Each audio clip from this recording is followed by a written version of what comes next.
m'appelle Baptiste Leroux, je fais partie de la direction technique donc, du laboratoire Eurofins pour la partie amiante. Donc là, on est vraiment dans la partie, comme disait Xavier tout à l'heure, laboratoire d'analyse pour analyser les prélèvements issus notamment des repérages, des opérateurs de repérage. Et donc, comme vous le savez en ce moment, en amiante, il y a énormément de réglementations, de normes depuis plusieurs années qui viennent refonder un peu tous les métiers finalement de l'amiante. Dans les laboratoires d'analyse, c'est la même chose, on a les mêmes obligations et on a des nouvelles normes, des nouveaux arrêtés, des nouvelles réglementations très régulièrement. Donc le but vraiment de cette présentation, c'est de faire le lien entre la partie repérage avant travaux notamment, et puis la partie laboratoire et analyse. Rapidement, pour présenter Eurofins, donc on intervient sur 8 gros métiers différents finalement dans la partie environnement, que ce soit l'analyse du bâtiment pour la partie amiante majoritairement, mais autre chose qu'on verra tout à l'heure, ou ça peut être la partie nucléaire, l'analyse de l'eau, l'analyse des sols, tout finalement ce qui peut s'analyser, que ce soit réglementairement ou pas, pour répondre en fait aux besoins analytiques. Pour la partie, si on fait un zoom sur la partie analyse du bâtiment, on est présent donc dans toute la France. Vous voyez ici les petits points des laboratoires et puis en Europe aussi. Ce qu'il faut bien dire, c'est que on a 15 personnes en fait qui appartiennent à la direction technique, donc là d'où je viens, qui interviennent à la fois au niveau donc technique sur les laboratoires, de la recherche et développement, de nouvelles analyses, mais également pour de la partie normalisation, accompagnement des normes sur la partie purement analyse amiante. On a plus de 100 microscopes sur toute la France et chacun de ces laboratoires est accrédité en fait suivant l'ISO 17025. Sur la partie essai, la personne juste avant moi parlait de la partie ISO 17025 étalonnage. Nous on est sur la partie essai et donc chacun de nos laboratoires est audité en fait une fois par an par le COFRAC.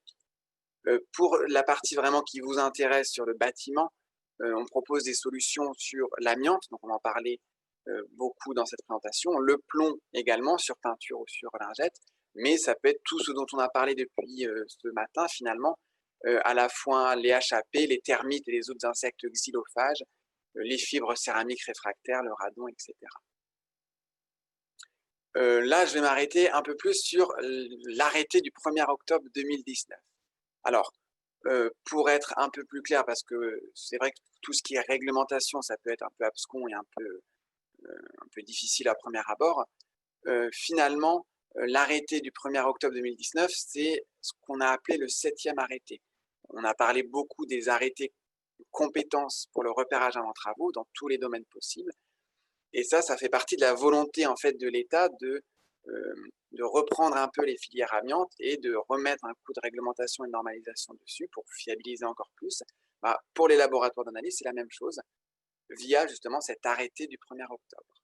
Alors, cet arrêté du 1er octobre, il met à jour en fait un arrêté d'application qui datait de mars 2003 et il concerne le niveau de compétence, enfin l'augmentation du niveau de compétence de toute la filière amiante en lien, et ça c'est très important, avec les arrêtés concernant le repérage avant travaux et les normes évidemment qui sont sorties tout au long depuis d'ailleurs maintenant 1 an et demi quasiment. Donc c'est un renforcement de la réglementation parce que l'arrêté du 6 mars 2003 était très léger au final sur certaines parties, certaines spécificités, notamment l'amiante naturellement présent, et ça vient donc prendre en compte et uniformiser de manière beaucoup plus précise et réglementaire la problématique amiante. La date d'application de cet arrêté, c'est une date d'application maximale, puisque du fait de ce dont je vous ai parlé, des accréditations en fait de chaque laboratoire va être visité, donc audité, ce qu'on appelle audité par le COFRAC, qui est une instance indépendante. Donc chaque laboratoire est audité tous les ans, et c'est cet audit-là, sur site, au laboratoire, qui va permettre ou non le passage à l'arrêté du 1er octobre, si toutes les conditions sont remplies au niveau qualité, au niveau technique. Donc c'est bien un passage non pas d'un coup de tous les laboratoires de France, mais chacun de vos laboratoires va passer au fur et à mesure des audits du COFRAC. C'est pour ça qu'on a une date d'application un peu mouvante entre les premières accréditations qui se sont faites au début d'année 2020 et les dernières qui se feront le 20 avril, en tout cas avant le 20 avril 2021.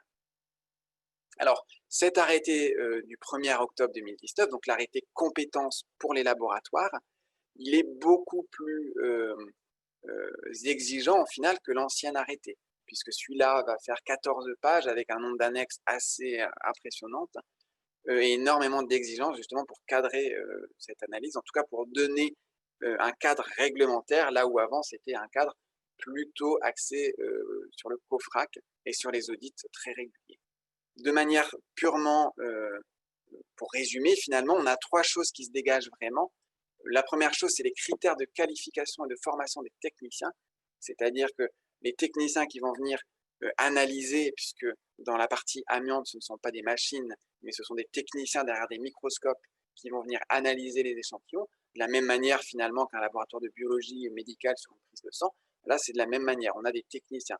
Et ces techniciens ont des critères de qualification et de formation qui vont être plus poussés avec ce nouvel arrêté de compétences pour les laboratoires. Ensuite, on a l'accréditation sur la méthode MOLP qui est obligatoire. Alors le MOLP, qu'est-ce que c'est? C'est de la microscopie optique à lumière polarisée. C'est en fait un microscope qui permet d'analyser les fibres, notamment dans tous les échantillons, mais pas uniquement, qui sont fibreux et qui présentent des fibres libres. Cette méthode a toujours été utilisée en combinaison avec ce qu'on appelle la microscopie électronique en transmission, le MET, qui est un microscope beaucoup plus grand qui permet d'aller à des zooms, des grandissements de plus de 10 000 fois. Et en fait, la combinaison de ces deux méthodes permet vraiment d'avoir un résultat complet de A à Z sur l'échantillon. Et donc, l'arrêté du 1er octobre va venir rendre obligatoire cette méthode MOLP qui était déjà utilisée dans beaucoup de laboratoires. Mais maintenant, la compétence, on le verra tout à l'heure, MOLP plus MET pour les échantillons est obligatoire. Et enfin, la séparation des couches au laboratoire est désormais exigée. On en a parlé, j'en ai entendu tout à l'heure pendant la table ronde, sur des multicouches avec des dalles de sol, des couches et des choses en dessous. Le laboratoire doit justement séparer au maximum les couches pour dire au maximum où est l'amiante, afin que l'opérateur de repérage ait vraiment l'information sur la présence d'amiante dans quelle couche, pour gérer au mieux son intervention et pour gérer au mieux les déchets après. Alors, cette séparation des couches, c'est quelque chose qui était déjà demandé avant, mais qui maintenant est exigé réglementairement dans cet arrêté. Et la dernière chose, on va dire, qui ressort de cet arrêté, ce n'est pas les seules choses évidemment, c'est qu'on a introduit finalement la notion d'amiante délibérément ajoutée, donc l'amiante qui a été mise délibérément dans des matériaux lors de la construction, et l'amiante naturellement présente, donc qui s'est retrouvée par accident, soit dans un enrobé routier parce qu'il y a présence de granulats, soit dans un enduit puisqu'il y a présence de talc, de charges minérales broyées qui viennent apporter de l'amiante qui n'a pas finalement été ajoutée et donc qui est présente en faible quantité avec pas mal d'aléas qu'on détaillera tout à l'heure. Ce qui est important de voir, c'est que pour cette partie qualification, la réglementation exige, par exemple, si on prend un exemple concret, pour un technicien de microscopie, des exigences d'un bac plus 2, voire un bac plus 5 en sciences, chimie, géologie, etc. Donc on est vraiment sur des exigences, en plus de la formation interne, qui sont assez fortes. Ensuite, donc on a parlé de la partie amiante naturellement présente ou délibérément ajoutée. Pour être vraiment concret, on va prendre 3 domaines différents. Si on prend la partie matériaux et produits manufacturés qu'on peut retrouver dans des avions, dans des trains, dans des immeubles bâtis évidemment, dans ces cas-là, la plupart du temps, on a affaire à de l'amiante délibérément ajoutée. Mais on peut être amené, notamment pour certaines peintures industrielles, notamment certains enduits, à avoir des matériaux chargés avec du talc notamment, qui peuvent avoir cet amiante naturellement présent qui se trouve dedans. Et dans ces cas-là, l'analyse devra aller plus loin pour identifier aussi, en cas de suspicion, ce type d'amiante. Pour les roches, la problématique, évidemment, de l'amiante naturelle uniquement se pose parce qu'on n'a pas ajouté intentionnellement de l'amiante dans les roches, elle était déjà présente. Mais à partir du moment où on va faire des travaux sur des carrières, sur des mines, des tunnels, etc., cette problématique se pose évidemment. Et enfin, le cas un peu mixte, ce sont les enrobés routiers, par exemple. Dans les enrobés routiers, on a une phase liant hydrocarboné, bitumineux ou goudronné, qui contient potentiellement de l'amiante ajoutée intentionnellement lors de la fabrication ou de la mise en œuvre, et de l'amiante potentiellement naturellement présente, qui peut être liée aux roches, aux granulats, qui a été mise en fait dans ce liant. Et à partir justement de ces typologies de matériaux, de l'historique des chantiers et des retours d'expérience, on peut justement demander au laboratoire de se focaliser sur l'amiante délibérément ajouté ou de regarder aussi l'amiante naturellement présent. Alors, ensuite, les autres exigences de l'arrêté sont très, très nombreuses. Et le mieux, c'est évidemment de se rapprocher de votre laboratoire d'analyse pour savoir ce qui est recommandé et surtout ce qui est exigé. Ce qu'il faut mettre en avant pour moi, c'est bien garder le double ensachage hermétique. C'est-à-dire que quand un opérateur de repérage va prélever un matériau pour l'envoyer en laboratoire d'analyse, il faut évidemment protéger toute la chaîne entre l'opérateur et le laboratoire d'analyse si jamais l'amiante est présente. Et donc, faire un double ensachage hermétique pour justement éviter que les fibres d'amiante sortent et viennent contaminer des travailleurs, justement, soit qui transportent, soit qui analysent derrière. Au niveau de la technicité, donc j'ai parlé de la demande amiante naturellement présente, etc. Il faut bien voir aussi qu'il y a énormément de choses, de réserves possibles sur le rapport. On va vers plus de technicité au final des laboratoires d'analyse. Ça ne veut pas dire que cette technicité n'était pas là, mais au moins maintenant elle est exigée. Et comme elle est exigée, ça va donner une uniformisation des laboratoires sur ces pratiques-là, qui étaient déjà pratiquées par certains laboratoires, notamment avant. Si on fait un zoom un peu plus maintenant sur le repérage avant travaux, et en particulier le lien entre le repérage avant travaux et les laboratoires d'analyse. On a parlé déjà que les laboratoires d'analyse intervenaient dans le cas de prélèvement par rapport aux normes. Je ne vais pas forcément vous refaire l'entièreté de l'historique, puisqu'on en a parlé et reparlé dans d'autres grands circuits par ailleurs. Ce qu'il faut retenir, c'est le décret du 9 mai 2017, comme l'a évoqué un autre participant, qui a déterminé plusieurs domaines, avec à chaque fois une norme et un domaine d'application. Ce qui est plus intéressant, c'est de voir le calendrier, en fait, de ces différentes normes, et de voir les calendriers qui sont, les normes qui sont déjà parues. Quand je commençais à faire cette présentation, il y a un an et demi à peu près, on va dire après le décret de 2017, rien n'était en vert, tout était en construction. C'est-à-dire que les acteurs du métier ont passé un an et demi, un peu plus, à construire vraiment ces normes-là, soit les mettre à jour pour le bâti, soit les construire pour les autres, pour donner des cadres normatifs pour chacun des domaines. Alors les domaines, j'ai mis quelques exemples de cas concrets qui proviennent des annexes de ces différentes normes. On peut parler d'un joint de four d'une péniche, on est concerné dans ces cas-là par la norme sur les bateaux et les navires. On parle de pont roulant, on est sur la norme sur les installations industrielles. Si vous regardez dans un train, dans une voiture de train, on est sur une norme ferroviaire. Et en fait, chaque domaine, chaque contexte a vraiment sa norme d'application. Et ce qui nous intéresse aujourd'hui, c'est le dernier domaine sur les infrastructures, les routes, etc. Parce que cette norme-là, la 4602, finalement, c'est la dernière à avoir été publiée. Elle a été publiée il n'y a même pas un mois. Et donc, c'est celle-là dont on va parler aujourd'hui sur la partie repérage. Et il restera à la fin une seule norme sur les sols et les roches en place qui sera très prochainement publiée, normalement avant la fin de l'année, pour terminer ce travail normatif de longue haleine qui a été fait.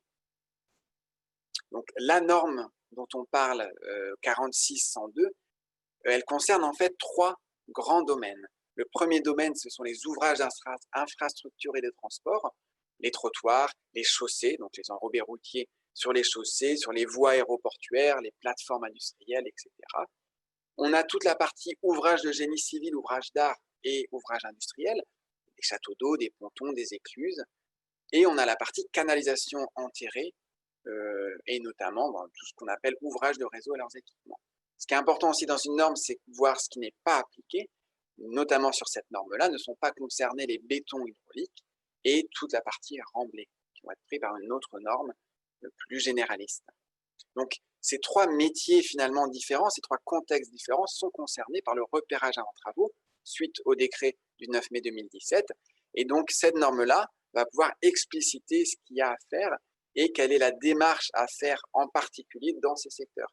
Puisque vous vous rendez bien compte que de faire un repérage avant travaux dans un avion, par exemple, ou sur des canalisations enterrées, ça va demander des choses différentes, des petits ajustements, même si au final, la méthodologie reste la même. Si on prend justement cette méthodologie, je l'ai simplifiée vraiment sur la partie de gauche.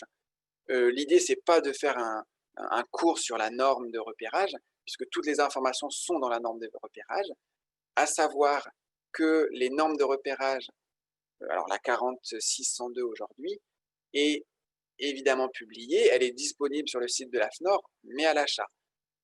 Une fois que l'arrêté d'application sera paru, elle deviendra probablement d'application obligatoire et dans ces cas-là, elle sera consultable gratuitement. Pour l'instant, moi, je peux juste vous faire le résumé pour voir la méthodologie de manière vraiment simplifiée, puisque moi, ce qui m'intéresse, c'est la partie analyse en laboratoire. On est de toute façon, comme sur les autres normes, sur des analyses de données, on en a parlé tout à l'heure, des hypothèses de zones présentant des similitudes d'ouvrage qu'on va venir regarder, confirmer, confronter à la fois avec des sondages et puis des prélèvements en analyse en laboratoire suivant les normes. Donc, si vous avez des questions sur cette partie vraiment au repérage, je vous conseillerais de toute façon de vous référer à la norme ou de me poser des questions ensuite. Mais là, ce qui m'intéresse, c'est le lien, si vous voulez, entre le repérage et le laboratoire. Donc, l'opérateur de repérage, à partir du moment où il a ses hypothèses de ZPSO, où il a fait tout son travail méthodologique et de bibliographique assez conséquent, il va, avec justement les prescriptions des annexes de la norme, pouvoir prélever des échantillons pour les envoyer en laboratoire. Le but est de savoir est-ce qu'il y a de l'amiante ou pas. Parce que dans la plupart des cas, on ne peut pas savoir à vue d'œil si les matériaux présentent de l'amiante. Et donc ça, c'est l'application dans ces cas-là de l'arrêté du 1er octobre 2019 qui donne deux solutions. Soit on est dans une présence d'amiante délibérément ajoutée, comme je vous ai parlé tout à l'heure, et dans ces cas-là, on a l'analyse par microscopie optique et microscopie électronique de manière combinée, ou alors on est dans une demande d'amiante naturellement présente, et dans ces cas-là, on va avoir une analyse MOLP et META aussi, avec des spécificités amiante naturellement présentes. Alors là, je vous ai dit spécificité. La spécificité, elle est dans la formation des opérateurs, c'est-à-dire des microscopistes, les gens derrière le microscope qui vont être encore plus formés, encore plus sensibilisés à ce sujet. Les spécificités vont dans la préparation, c'est-à-dire qu'on va aller plus loin dans la préparation pour aller chercher l'amiante naturellement présente, puisque ce type d'amiante-là peut être plus difficile à repérer, peut être présent en quantité moindre dans les matériaux, etc., etc. Donc ça demande des choses supplémentaires qui étaient déjà appliquées par certains laboratoires, mais qui sont là gravées dans le marbre, on va dire, de la loi.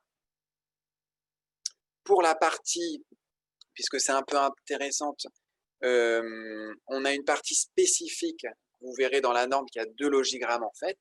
Le deuxième logigramme pour cette partie-là, il va introduire en fait une autre étape, une étape qui est en fait la caractérisation en termes de présence ou d'absence d'amiante.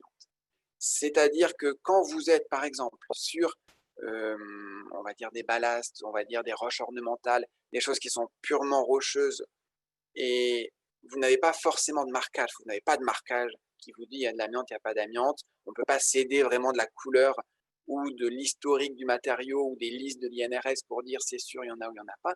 Donc dans ces cas-là, on a une étape de caractérisation qui peut se faire sur une démarche d'évaluation a priori des risques. Et surtout, ce qui est important, c'est dans la partie sondage, pour comparer deux choses qui ne sont pas forcément manufacturées, on peut s'aider d'examens pétrographiques simples ou d'analyse sur des lames minces. Ça, c'est introduit par cette norme-là. Et ça permet d'aller plus loin en disant, bah voilà, quand je fais mon repérage avant travaux, je suis diagnostiqueur, je vais utiliser des éléments témoins, je vais utiliser des sondages pour comparer entre les matériaux, pour confirmer ma zone, ma ZPSO finalement. Et cette comparaison, elle se fait très difficilement avec des choses, des roches, des matériaux bruts non manufacturés qui n'ont pas ces aspects justement qu'on retrouve dans les matériaux et produits. Et donc dans ces cas-là, les laboratoires peuvent vous aider avec des examens pétrographiques simples ou des analyses de la main. Ces deux-là, en fait, sont des analyses géologiques qui permettent de dire, eh ben, on est sur une roche et quelle est la similitude ou la différence entre deux roches au niveau géologique, au niveau pétrographique, voire aller sur des analyses de la mince pour vraiment caractériser la norme, pour caractériser la roche, par exemple, et dire oui ou non, on est sur des roches différentes, semblables, et ici, oui ou non, on est sur une présence matériaux susceptibles de contenir de l'amiante qui vont faire l'objet d'analyses en laboratoire. Donc ce qu'il faut bien remarquer, c'est que la méthodologie finalement est la même, mais derrière on a des outils supplémentaires qui sont des analyses supplémentaires qui sont introduits dans cette norme et qui peuvent aider à la prise de décision. J'aimerais terminer la présentation sur une partie sur le plomb, puisqu'on a parlé de repérage avant travaux pour l'amiante. Là, on va parler plutôt du plomb. On en a parlé tout à l'heure avec un intervenant précédent. Aujourd'hui, il y a une norme justement qui est en train d'être faite, qui a été passée en enquête publique les dernières semaines et qui est en phase de déploiement. C'est la norme 46035, en tout cas le projet de norme pour l'instant, qui concerne le repérage avant travaux du plomb et qui est actuellement en dépouillement. Ce qu'il faut savoir, c'est que de la même manière que pour l'amiante, le plomb, on ne peut pas dire visuellement s'il y a présence de plomb dans une écaille de peinture. Il se trouve que pour le plomb, le diagnostiqueur a des outils supplémentaires portatifs de fluorescence X, mais il y a certains cas, notamment en raison de la rugosité du mur ou de la peinture, en raison de l'état de détérioration de cette peinture, de la non-accessibilité de cette peinture, il y a des cas où on va devoir envoyer au laboratoire un échantillon pour confirmer la présence ou l'absence de plomb. Et dans ces cas-là, comme on est sur du plomb avant travaux, dans le cadre finalement d'une évaluation des risques, on parle justement d'une analyse du plomb total sur écaille de peinture qu'on va envoyer au laboratoire.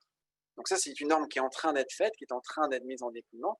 Donc elle devrait être publiée fin d'année ou début d'année prochaine pour, encore une fois, encadrer encore plus ce repérage avant travaux du plomb et puis donner encore des billes et des méthodologies, puisque c'est vraiment ça l'idée des normes repérage avant travaux, c'est d'aider l'opérateur de repérage en donnant des méthodologies qui sont toutes basées sur le même modèle, mais qui finalement sont, précisées, spécifiées à chaque domaine d'application, à chaque analyse différente, là pour le plomb, avant pour l'amiante, pour justement accompagner au mieux la méthodologie sur chaque repérage. Et à chaque fois qu'il y a besoin de faire un prélèvement pour analyse, les laboratoires et a priori Eurofins sont là aussi pour vous accompagner. C'est la fin de la présentation. Xavier, je n'ai pas forcément regardé les questions en parallèle. Je reviens. Merci beaucoup, Baptiste, pour cette présentation très claire là sur ces sujets, le lien effectivement entre les diagnostics avant travaux et les analyses. Moi, ce que j'en retiens quand même, c'est que effectivement, c'est cette grosse nouveauté qui est l'amiante naturelle qui change pas mal vos fonctionnements. Est-ce qu'aujourd'hui, toutes les équipes sont formées chez Eurofins pour intervenir, ou c'est une montée en compétences qui est longue? Alors, c'est une montée en compétence qu'on a vue. C'est une compétence qu'on avait déjà, et aujourd'hui, la compétence doit être actée par le COFRAC pour passer à l'arrêté du 1er octobre. Et ça, c'est en train de se faire au fur et à mesure des cycles d'accréditation. Donc la compétence est là, mais l'acte de passer à l'arrêté du 1er octobre est en train de se faire au fur et à mesure dans chaque laboratoire. Et on l'a déjà pour un laboratoire. Vous faites beaucoup d'analyses, effectivement. Est-ce qu'aujourd'hui, on arrive à déceler le pourcentage d'amiante naturelle versus amiante ajoutée? Parce qu'il y a des échantillons, j'imagine, il y a des fois les deux.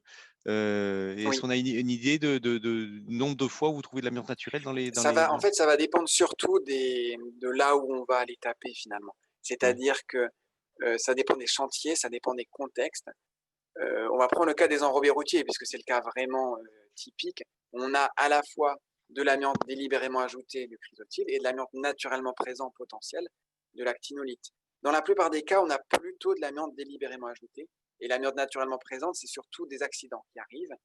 Mais dans certains chantiers, selon en fait la géologie du terrain autour, si on a des occurrences d'amiante dans ce terrain-là, et le BRGM a fait des cartes d'occurrences d'amiante dans toute la France, dans ces cas-là, on va trouver des amiantes naturellement présentes de manière très forte et très très concentrée, et ça peut exploser justement.